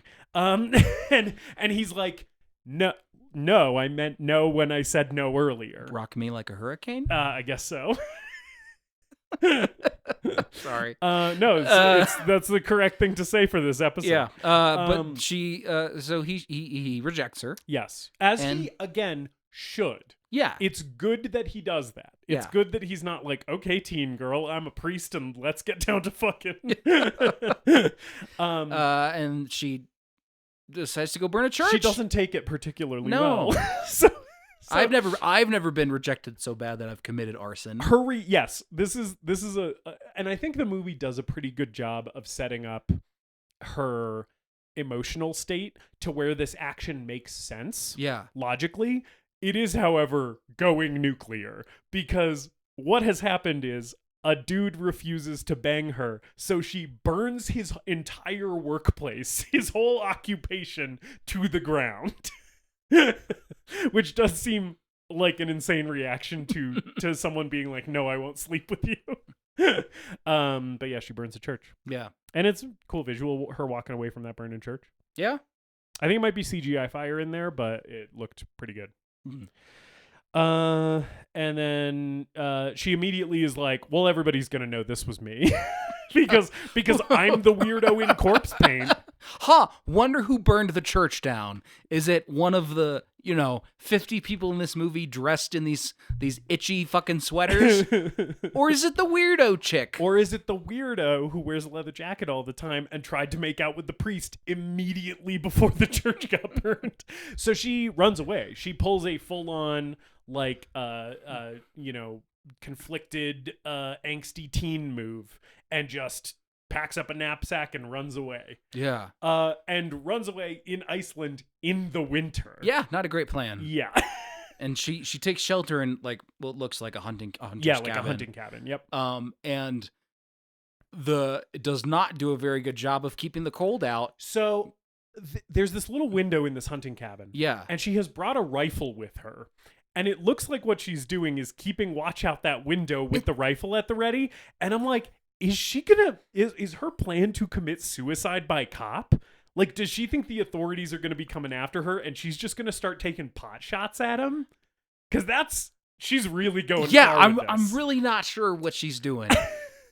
It does seem like she's prepared to kill anyone who comes up to that cabin. Yeah. Which, yeah, it goes pretty hard. But she fades in and out of consciousness. There's a point here where she has a vision of her brother showing up to the cabin. Yeah. And there's no scene with them. He just shows up and then she comes home. She decides to go home. Which I think it makes a decent amount of sense in the movie. I kind of wish that they had spent more time on it. I wish they had done that too. But it does make sense that like she sees a vision of him and it then like shows back up in town. Because I think the idea is like the memory of him kind of gives her the will to keep living, right? And she's like, and to face the consequences and not just like freeze to death in this fucking shack. So I like her. She wanders into into Neuter's house. And she has like a dead goose that she has shot and just plops this thing on the table and is like, hey, can you help me? And this is such a funny moment where he's like, it's actually a community meeting right now. And the camera pans to the kitchen and everybody in town is in this dude's kitchen. Yeah. And they're all just staring at her. Well, he's making a play to something that I could only describe as Icelandic taquitos. Which they're probably not, but it's something wrapped in a flatbread of some kind. Again, this movie makes Icelandic food look so gross. And I was like, you gonna put some guac and salsa on that, buddy, or what are we doing here? Everything looks like it has absolutely no seasoning and no sauce of any kind. Yeah. But yeah, so she's back in town, and basically the townspeople are sort of like, hey, we'll forgive you because we all know that you're deeply traumatized and you were acting out because you saw your brother get scalped by farm equipment. So they're like kind of treating her with some like compassion and grace here, which I think is not what she expected. And I think that them kind of being open to forgiving her and not calling the cops and sending her to jail is sort of what gets her to briefly change here. Yeah. Right? Where she's like, oh, I feel like I owe this community, you know? Yeah, it doesn't seem like Nutter or anyone else is forcing this change on her with her, dressing more conventionally and wearing her hair up and looking more like a normal Icelandic villager. It doesn't seem like anyone's forcing that on her. It seems like something she's sort of trying to embrace to like stay in their good graces. Right. She's like this fixation with with the tragic death of my brother, and also this obsession with metal led me to almost freezing to death in a shack. Maybe I should try and be normal, right? Is sort of what it seems like she's doing. Yeah. So she does marry nutter. Marry or She become engaged She's got to. a ring on. They're either engaged or married. They're living together though. Yes. And so she's wearing the coziest sweaters I've ever seen. She's wearing her big blue parka. She's knitting a lot. Yeah. I like when he gives her a microwave for a housewarming gift. And she's like, okay, great. Cool. And then just keeps knitting. Cool. And he's like, okay, well, I'll go set it up then. And she's like, yeah, you do that. So we do get a little glimpse that their home life is maybe not ideal. I like that she agrees to or she I don't know if she agrees to, but she volunteers that she's going to pay for building the new church. Yes. And they end up not taking that offer. They're basically like, everybody's chipping in, but they are like, you can help us build it. Yeah. Right? Because the whole community is going to build it together. And I really like that scene of them all coming together and building the church together. Right. Which happens in a second here, right after. After the Metalhead show up. Yes. So she has recorded a demo. We got all the scene of her recording her demo is really, really fucking good. Where it's like, it's intercutting between her like doing the tremolo picking and doing the screaming vocals and programming the drums and shit. And it's so loud and it's just fucking sick as hell. It's shot really well. Mm-hmm. I love that whole sequence of her recording that demo tape. But she has sent off her demo. And it got circulated in the underground scene in Norway, and these 3 fucking dorks show up. and they're like, yeah, we heard your demo.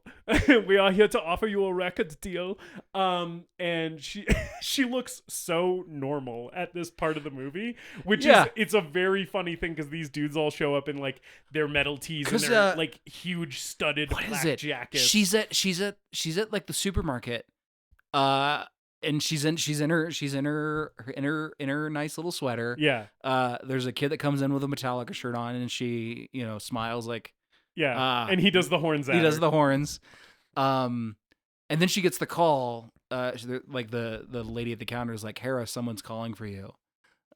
So she drives home and gets out of her car, and she's still in the sweater. Yes.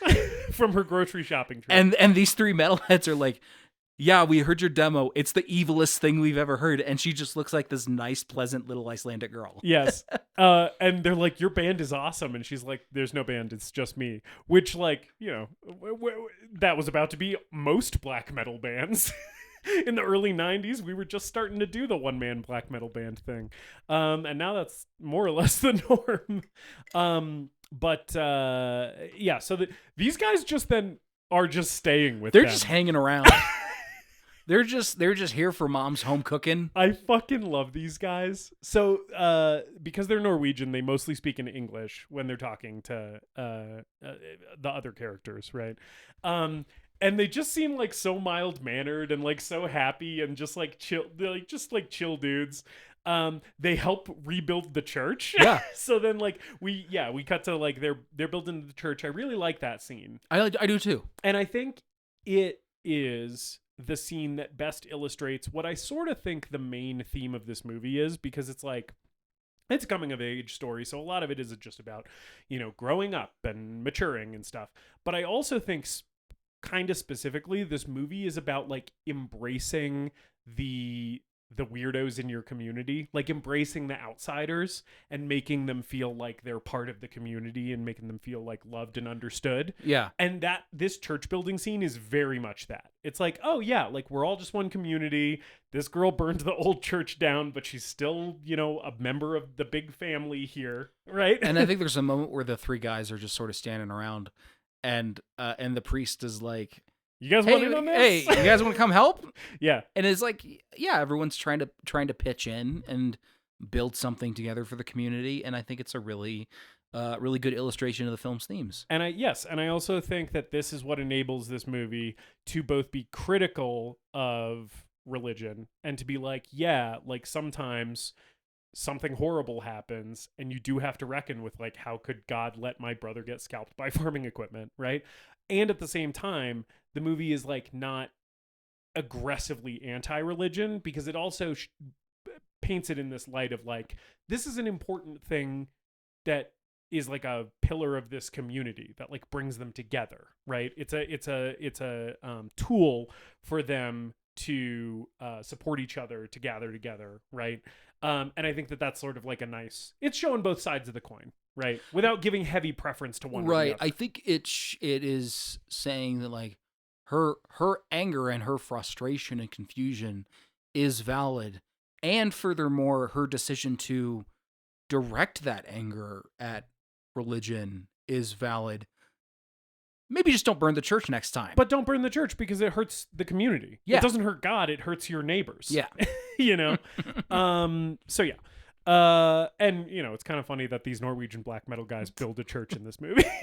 Yeah, I think these guys are like, I don't know what their band is like, but they seem like they're pretty cool guys for the Norwegian black metal scene. Like they're just like, we're just here to have a good time and make some music, and we're not really interested in stabbing anyone. Yeah, I also really or burning like any that they're churches. not misogynistic to her, like literally at all. Oh yeah, They're just like, oh yeah, one girl made all this music, dope, right? And there's like never a thing where it's like, but you're a woman, which I could very easily see a lesser movie doing. Yeah, you know. But yeah, so they build the church, and then after they build the church, this is where the big breakup happens. So this scene is very funny. Yes. So the huge laugh for me was in this scene because basically Hera and Nutter get in the car to go home, and the three Norwegian black metal guys are in the back seat of the car, and it's a small car. Yeah, it's like tiny it's like little, a fucking AMC Gremlin or something. Yeah, it's tiny just little tiny little coupe. hatchback. Yeah, and fucking Nutter goes to put his hand on the shift to put the car in drive to go home, and Hera puts her hand on his hand and just gives him a look and says, "I'm so sorry." And he's like, okay, I guess we're doing this right now. He gets out of the fucking car. And then, like, in front of the car, like, bathed in the headlights, they just have this full-on breakup fight where she's like, you know, these guys are buying my demo. I really want to do this as a career. I can't, you know, continue living this, like, rural farm life and also pursue my dreams. And it's all the stuff with him that we said earlier where he's like, I changed so much for you. Like, what more do you want from me? And her being like, I never asked you to change. We're just different people. And it's, yeah, all that. Yeah. And as this is happening, understandably, these guys are like, so what do we do? I don't think we should be listening to this. Yeah. They find a tape and it says like metal mix or something on it, and they put it in the tape deck, and then it's just it's been like re-recorded over with just like fucking Icelandic folk shit. And so then they're all just sitting in this car listening to this like chill Icelandic acoustic folk or whatever, and just watching these people have like a huge fight in front of them. But then the fight ends, and Nutter is like, I'm done. I've had enough of this. It's over for good. And he gets in the car to drive away and leave her behind. And he drives like 50 feet. And I, as the viewer sitting on my couch, was like, but they're still in the car. And on cue, he screams, get out! Get the fuck out of here! And they all get out of the car, and I lost my fucking shit. It's such a funny scene, and also like very effectively like emotional with Hera and Nutter as well. Yeah, I think I can't stop calling him Nutter. I think it's one of the better scenes of the movie. Yeah, because it does such a good job of balancing the the emotions of these characters, and in a climactic, satisfying way. And also it's just funny. It's also funny that those three dudes are just there for all of it. And then we have the concert at the end of the movie. Yes. So yeah, sort of as proof to all of her neighbors that her weird passion that they all kind of don't understand is really like important to her, and also is going to take her somewhere. Yeah. They just like have like a trial concert in front of the whole town. And it is like, it seems like her parents are trying, I think there's a scene where her parents are like trying to seem like genuinely like encouraging and stuff, like she's like excited for your big concert or something like that. And it's really nice. Yeah. And there's even sort of moments here that kind of show Hera's growth as a character, because she's ditched the sweater and parka thing. She's back in her like full on metal regalia, and is still sort of, hard to read emotionally, like she was earlier in the movie.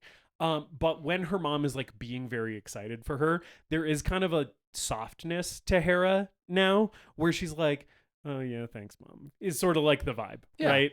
Where she's like sort of willing to allow people to support her and be excited for her, right? Whereas before she was like pushing that kind of affection away, because it made her uncomfortable. But so then they play this concert and they start playing the fucking raw black metal version of her original song. Yeah.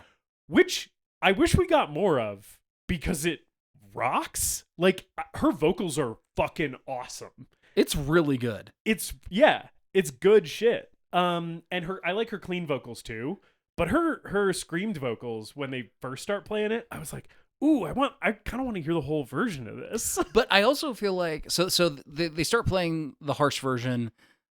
These fucking old Icelandic farmers are like, that hurts my ears. It's too loud. So they stop. Yeah. And then they play her.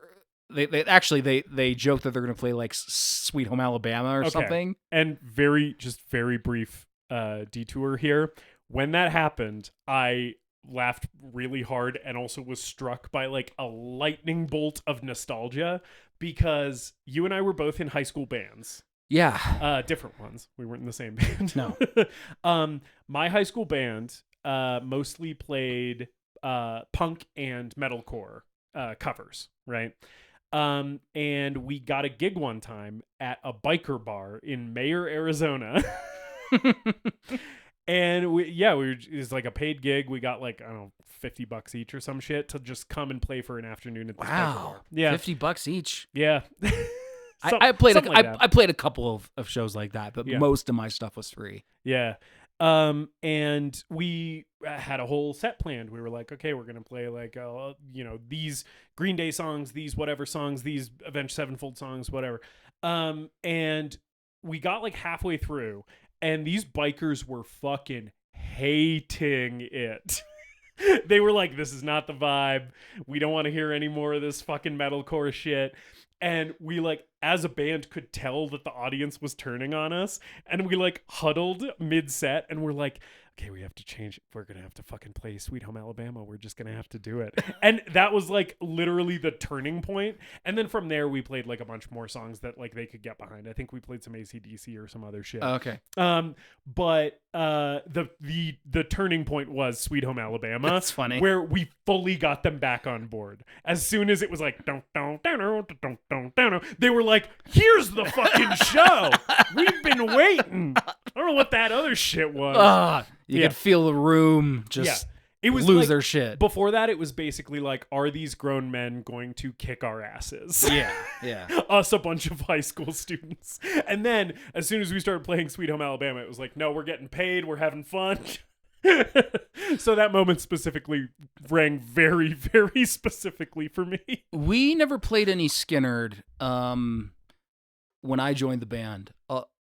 Everyone else in the band was like way better than I was. Oh, I was the same in my band. Yeah. I ended up, I joined as rhythm guitarist and vocalist. That turned into only vocalist because I wasn't a good enough guitar player to keep up with the rest of the band. Yeah, I joined as vocalist and thought about playing rhythm guitar, but I was not a good guitar player at all. I was also not a good enough vocalist because they brought on a rhythm guitar player and vocalist who had won like Prescott's singing contest or whatever one year. He was in college, so it was really funny. We were all in high school, so like we would play shows, and before the show, he'd be at the bar drinking, and we were just like, "All right, you guys want to go to Peter Jungle or something before the show?" Just him being like, "All right, close out my tab. I got to go play with these 16-year-olds." Yeah. Before I joined, though, during one of their previous incarnations, they would play Freebird when people would shout Freebird. Yeah. When some dickhole was like, play Freebird, they would just play Freebird the whole way through. But we never played any Skinnerd. Yeah. We definitely we were more classic rock and like modern alternative rock, like Foo Fighters and stuff. Mm-hmm. We occasionally tried some metal stuff or heavier stuff, but nothing too crazy. Yeah. Yeah. I remember my band being pretty average to not very good. There were some talented musicians in the band. I just think we didn't rehearse enough. I think it's hard when you're that young. Yeah. I think everyone else in the band was really musically talented. We never really got the chance to like hone it and refine it. But I made some music with those guys. I continue to make music with them after we stopped playing as the band. Like we worked on rap for a little bit, and then we did a satanic punk album. Oh yes, which Satanarchy. is Satanarchy, which is my favorite creative thing I've ever done. Wow. Okay, so fuck me in this podcast, I guess. I would say this podcast is not art, Justice Burkett. I disagree. Did you listen to Shaky Cam Summer Camp? I worked really hard on those special effects. Anyway. Yeah. But, so they play the gig. Yeah. They're going to play Sweet Home Alabama as a joke. And she's kind of rolling her eyes when she does it. She's like, okay, this is what you fuckers want. Oh, I also like that the guys in the band are clearly just like, we don't know what to do right now. They're just like, they're dressed up in their like, their Sodom t-shirts and their corpse paint. Yeah. They're ready to fucking go. And they're just like, what's happening? I sort of wish Hera was in the corpse paint for this scene. I understand why they kept her out of it so that you could like read her face better during this very climactic emotional moment for the character. But I also kind of wish that sick ass fucking corpse paint had come back for the gig. Yeah. I sort of get it because I think the version of the song that she does play, the full version, where it's still black metal instrumentation, but she's singing clean vocals. Yeah. I think that is more representative of like who she is. Yeah, that's true. And I think it is like the black metal to a certain extent was representative of her rebellious nature and lashing out. And it is clearly like a song about her coping with the loss of her brother. Yes. And the lyrics are translated and it's really fucking good. Yeah. It's a good song, which I kind of think movies that are about, at least in part, someone creating art sort of live or die based on their depictions of the person's art, right? Like if it's a movie about a painter and you see his painting and you're like, that's a shitty painting, the whole movie works less well. So the fact that the song fucking rules, is doing the movie a huge favor. Yeah. If they played the song and I was like, mid, right? Then it's sort of the climax of the movie and it would deflate everything. So good on them for like writing this like real actual banger original song. It's not quite the Battle of the Bands in School of Rock. No, that's the gold standard of but that. it's a really good way to close out the movie. Yeah, it's pretty sick. And all of these like rural Icelandic farmers like start getting into it because they can understand the lyrics. They don't, she didn't hand out a lyric sheet, so she has to fucking do the clean vocals so that they get what the song's about. And as soon as they get what it's about, they all kind of are like recognizing her pain for the first time, right? And being like, oh, this is how she's been feeling this whole time. And like now we sort of have a window into her because she's letting us in. Yeah. And then the movie ends with a scene of her sitting in her bedroom and her mom comes in and they're trying to talk about it and talking about how much they miss Baldur. And her mom puts on Megadeth and starts awkwardly dancing to it. And her mom's moshing is so fucking funny. Her dad comes in and they're just dancing to Symphony of Destruction. I know you haven't seen a lot of Seinfeld, but her mom moshing looks like Elaine Bennis is dancing. Oh, okay. Where she's just kind of like jerkily like waggling her arms around. Yeah, it is a lot of gyrating, I would say. It's pretty funny. But and then there's just a really slow pullout in slow motion of her and her parents all just moshing. The dad's like jumping on the bed at one point, and it's like really sweet. Yeah, it's a really kind of sweet ending for the movie. And then we get title card Metalhead. The title card is at the very end of the movie, which is a thing that we loved doing in the early to mid 2010s. That's Metalhead. That's Metalhead. Yeah. David. Yes. Is Metalhead the greatest movie ever made? No. I really enjoyed this and thought it was really sweet, beautifully shot, beautifully directed. Again, great performances across the board, especially the performance of the lead actor as Hera. I think she does an incredible job in this movie with getting you endeared to this character and going along on her journey with her and being invested in her growth and her change and her passion in music. And I think it represents the metal genre well. Like, I'm glad that there's a movie like this that at least is trying to show the world what makes metal such an appealing and important music genre for so many people and what it does for people. That all being said, I wish it dug into its explorations of grief and loss of faith and family drama a little bit deeper. I wish we had a couple more like cathartic conversations with these characters and these actors to really explore these emotions deeper. Yeah. While I think the movie does a very good job of doing a lot of this stuff with a very minimal script and minimal dialogue. I would have liked to, tugging at the strings of these themes a little bit more. But I really enjoyed it. And if you like metal music, or if you are just interested in these types of coming of age films and family dramas, I would certainly recommend that you try your best to seek it out. Yep. Somewhere on the internet. Again, it is currently up on Vimeo for like $4 to rent. And there is also a link on archive.org to download it, but I don't know what that download's like. Yeah. Or you can just Google move to Iceland. Google a string of words that seems like will get you a version of this movie, and click on a shady link and happen to find it, which is what I did. So yeah, really, really enjoyed this. Thought it was really touching, and I'm glad that I finally watched it after all these years. But no, not the greatest movie ever made. Yeah.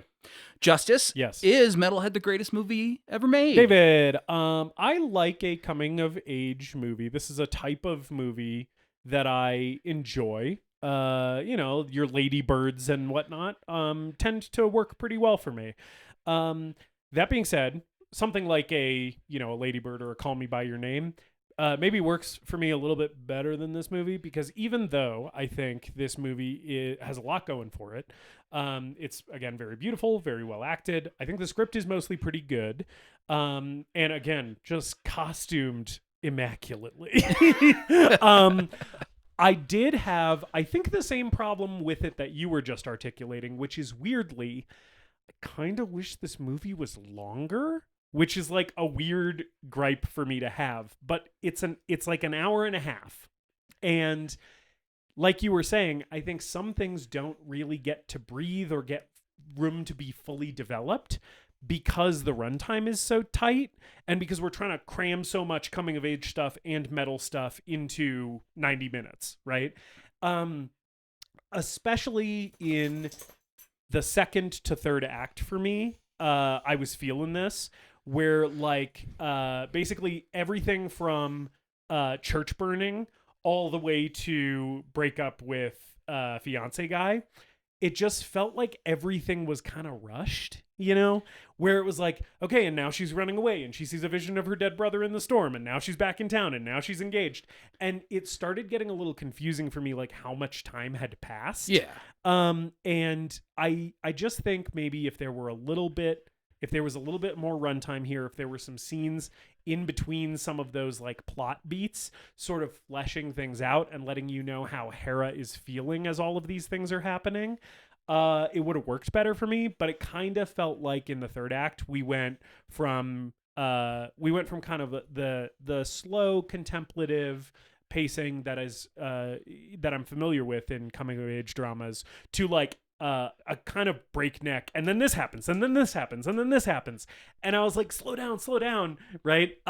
So for that reason, it's not the greatest movie ever made, but I will echo your sentiment that I think this movie is worth seeking out, and I enjoyed it quite a bit. I definitely didn't dislike this movie.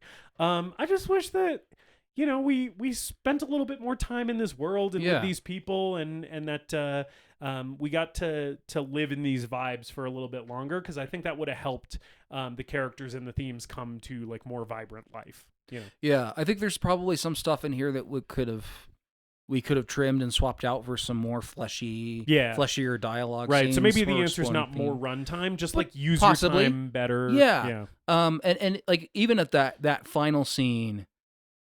I guess one thing about it is that final scene is like it seems like now they're just starting to talk about it and be more open with that. Yeah. With their feelings and how they feel about since Baldur died. And I don't know, just make that more of a moment. Yeah. Instead of a couple lines of dialogue and then moving on to Megadeth, you know? Yeah. Cool. I'm glad you enjoyed it. I'm glad I enjoyed it, considering we just picked Neither this movie of us had randomly. Ever seen it before. Yeah, and you know what's another thing I would have liked? Yeah. Sorry, I know we've wrapped up and now ahead. I'm throwing another thing at you. I got really invested in the coming of age aspect of this story. Obviously, I also got pretty invested in her journey with her music, and that kind of doesn't have a satisfying end in this movie. I sort of wish we at least got like, now she's gonna get a record deal, or now she's moving to Reykjavik to be part of that scene, or like something.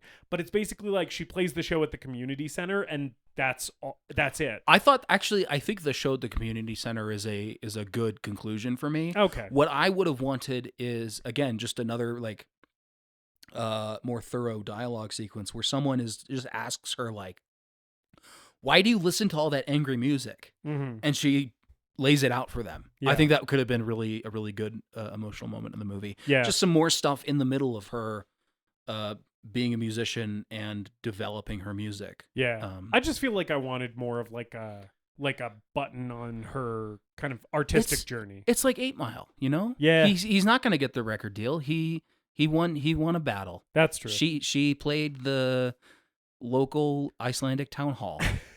Yeah, but like it's the Icelandic 8 Mile. But then don't have the guys from Norway show up to be like, we're gonna give you a record deal, because it's like I just want to know what the next thing is. I want to see the. You know what that record label is? It's just their fucking basement in Norway. Yeah, it's where they draw ketchup pentagrams on the ground. Yeah, it's a record label that is like non-clickable. It's like not even hyperlinked on Encyclopedia Metalum, right? It's like this allegedly existed at some point. There's no extant information about it whatsoever. They're going to print 25 copies of her first album, and they're all going to be, you know, lost. You're not even going to be able to find them on Discogs in 2024. Are you kidding? And if you can, it's $800. Anyway, yeah. That's Metalhead. Talk about the show, tweet about the show, tell your friends about the show, leave us a review. We appreciate your support. Justice, we didn't pick what we were watching next week either. We did it again. We fucked up. I talked about watching Blood Rage, which is a Thanksgiving slasher movie. Yeah. Should we just do that, or does anything else come to mind? The only other one we could do Eli Roth's Thanksgiving, which is also a Thanksgiving slasher movie. But we've both seen that, and I haven't seen Blood Rage. Yeah. Yeah. We could do Blood Rage. I don't give a shit. Join us next week for the low budget, cheesy as fuck Thanksgiving slasher movie, Blood Rage, also known as Slasher, also known as a bunch of other movie names that I don't remember right now, but I will definitely tell you next week. Dope. In the episode. Thanks for tuning in. We love you so much. Goodbye. Later. Dipshits. That's not how we end the episode. We hope you enjoyed this episode of The Greatest Movie Ever Made. Please remember to leave us a rating and a review, and to subscribe to the show wherever you listen. We appreciate you supporting the show and spreading the word. Tell your friends to listen, tell your enemies to listen, tell your mom to listen.